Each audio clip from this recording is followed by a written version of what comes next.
नमस्कार, आप सभी का एक बार फिर से स्वागत है हमारे चैनल भक्ति ज्ञान में। आप सभी को मकर संक्रांति की हार्दिक शुभकामनाएं। आइए मकर संक्रांति के अवसर पर मिलकर सुनते हैं आज की पौराणिक कथा।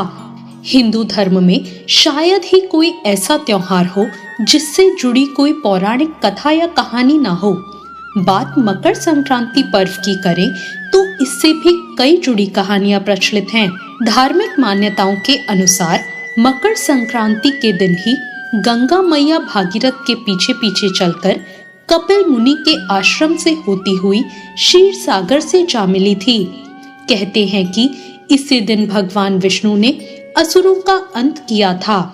साथ ही इस पर्व की एक कहानी धर्मराज जी से भी जुड़ी हुई है।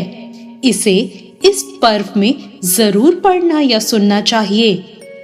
एक समय की बात है जब पृथ्वी लोक पर बब्रुवाहन नाम का एक राजा हुआ करता था। उसके राज्य में किसी चीज की कोई कमी नहीं थी।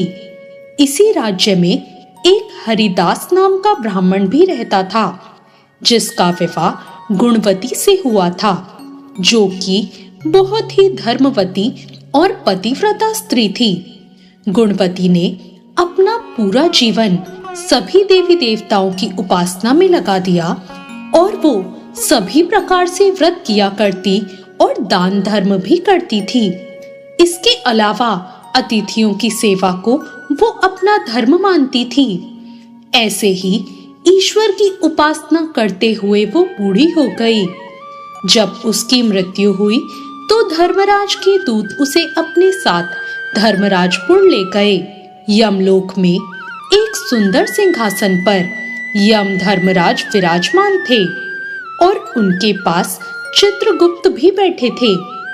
चित्रगुप्त जब धर्मराज को प्राणियों का लेखा जोखा सुना रहे थे, तभी यमदूत गुणवती को लेकर पहुंचे।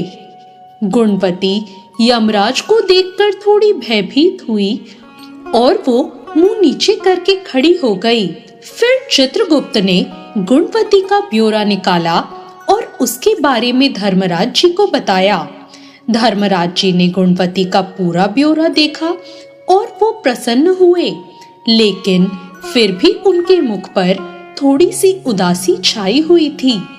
ये देखकर गुणवती ने पूछा, हे प्रभु, मैंने तो अपने जीवन काल में सारे सत्कर्म ही किए हैं, फिर भी आपके मुख पर उदासी क्यों छाई है? इस उदासी का क्या कारण है? प्रभु, क्या मुझसे कोई भूल हो गई? धर्मराज जी ने कहा, हे देवी, तुमने सभी देवी देवताओं के व्रत उपासना किए, लेकिन कभी भी तुमने मेरे नाम से कुछ पूजा पाठ या दान नहीं किया। धर्मराज जी की बात सुनते ही गुणवती क्षमा याचना करने लगी और कहने लगी, प्रभु, आपकी उपासना के बारे में मुझे कुछ पता नहीं है। कृपा करके कुछ ऐसा उपाय बताइए जिससे सभी मनुष्य आपकी कृपा के पात्र बन सकें। मैं आपके मुख से आपकी भक्ति का मार्ग सुनना चाहती हूँ और मेरी कामना है कि मृत्यु लोक में वापस जाकर मैं आपकी भक्ति करूं और सभी लोगों को इसके बारे में बताऊं। धर्मराज जी ने कहा, जिस दिन सूर्य देव उत्तरायण में प्रवेश करते हैं, यानी कि मकर संक्रांति के दिन मेरी पूजा शुरू करनी चाहिए और उस दिन से लेकर पूरे 1 साल तक मेरी पूजा करते हुए ये कथा सुननी चाहिए। साथ ही मेरी पूजा करने वाले व्यक्ति को धर्म के इन 10 नियमों का पालन अवश्य करना चाहिए। पहला नियम, धीरज रखना यानी संतुष्ट रहना।